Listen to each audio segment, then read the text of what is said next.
Hi, Rev Pipster here, speaking to you from Bracknell in Berkshire. Sunday 26th of October, and I went to church today.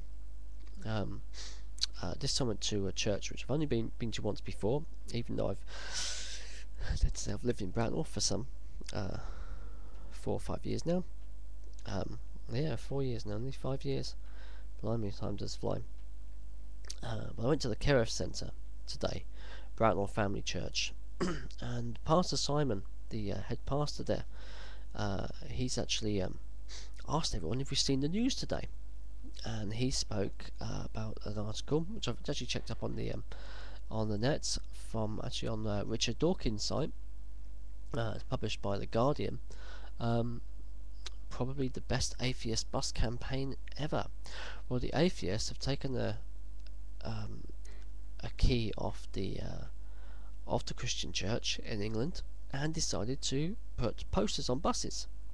And the way these posters are going to be worded is probably there is no God.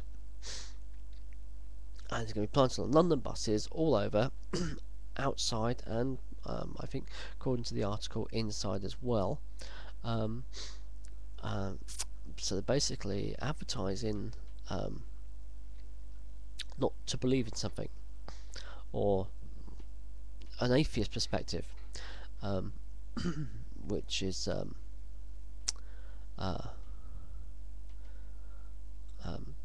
quite interesting, because the actual wording probably means that there actually possibly is a God. So it's more of an agnostic statement rather than an atheist statement. As Pastor Simon points out, that these people have raised over £100,000, some £83,000 before gift aid, so roughly £100,000 you could say, has been raised by atheists in order to promote this message that probably there is no God. I understand the word probably has to be inserted because it's in breach of the advertising standards code of conduct for advertisers, because if he actually came out and said there is no God, they know that would offend people. But it's an interesting concept, isn't it? Advertising to promote an unbelief. It's not that they promote belief in something. It's not to believe in anything, which is what atheism actually believes, that the self is the central universe. Yeah, it's quite interesting in such a way. But I'm aware, from what I've read and from what Pastor Simon is saying, that there are church leaders and Christians who are up in the air about this, saying that these things should not be permitted; they should be banned. However, I take the same line as Pastor Simon does, and also as many Christian leaders did, as far as the Da Vinci Code came up, because the atheists and the non-believers are actually raising the issues. They're doing our job for us. So people are going to start thinking, people are going to start talking about that. So that is great, and I wonder if the Alpha people or anyone, when the Alpha course started coming, can actually jump on Richard Dawkins bandwagons and include that probably there is no God, so possibly there is, or something like that maybe, which is going to be quite interesting. I just wonder what the next thing the atheists are going to start doing, because they seem to have responded, or saying they're doing this because of the advertising of Christian churches put on buses, where they promote, where apparently we're alleged to promote hellfire and damnation to those who don't believe, which I must admit I've never actually seen on a bus before. Certainly not on a national campaign such as this. Occasionally you see a poster outside a church. Maybe one of these posters might be a quote from scripture, which is a warning.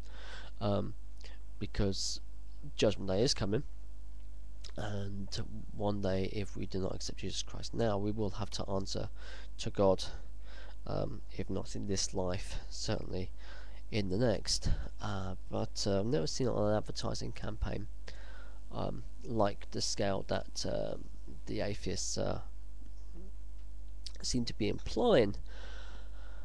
And I just wonder, just what the next campaign is going to be, because we do have a saying in the Christian church: sometimes God's children should be seen and not heard. And that is to imply that, because we as Christians, we don't just become Christians and immediately go and grab our Bible, put on some glasses, pair of hush puppies, and then go and stand on the street corners and start screaming our head off, hellfire and damnation. We do a lot of work as well. We Christians have been responsible for the foundations of most universities and educational school systems in throughout history. Most hospitals were started by Christians. The majority of aid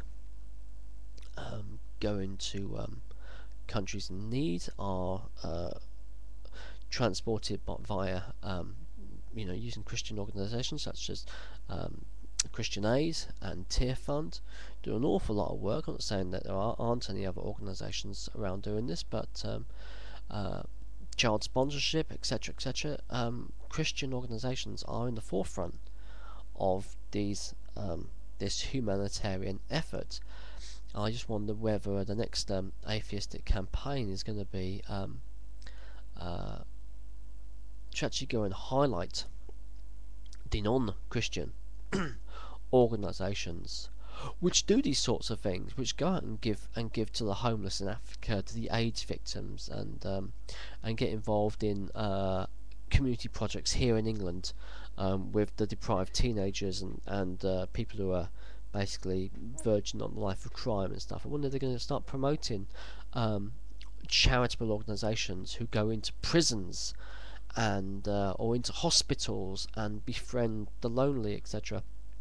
I hope, along with this major advertising campaign, that's another chip off our block they're going to jump upon and try and take over from. Because at the end of the day, if you guys are going to turn around and say, well, we don't believe in God, we don't believe in your thing, well, fine, you do that, but at the same time, get involved in your local community. Get involved in people who really need help, financial assistance, food, access to medication, access to the community. Get involved in that sort of thing and start doing good, as well as just having to go at us for hellfire and damnation, because we do actually do a lot more. And I think if because I think if, as much as you might like to, if you got rid of all of us Christians in one day, I think society would go downhill quite rapidly.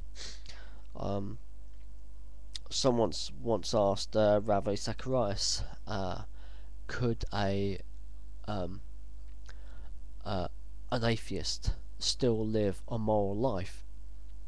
And Ravi stood up and said, yeah, history is full of atheists who have lived very good lives, but being able to justify the reasons why to live that good life from an atheistic point of view is quite hard. And I think really it is, because I like to get involved in doing things, one, because it changes people's lives, but I also know that I've got a calling from God to be involved in these sorts of things, to be a witness. So it is an extra justification I have. I wonder what the overall justification is regarding these people who are putting the money in to put all these logos on the buses. Okay, you stop people believing God, then what? Then what are you going to do next? What are you going to do with everything else the church does, but you don't acknowledge? What are you going to do then?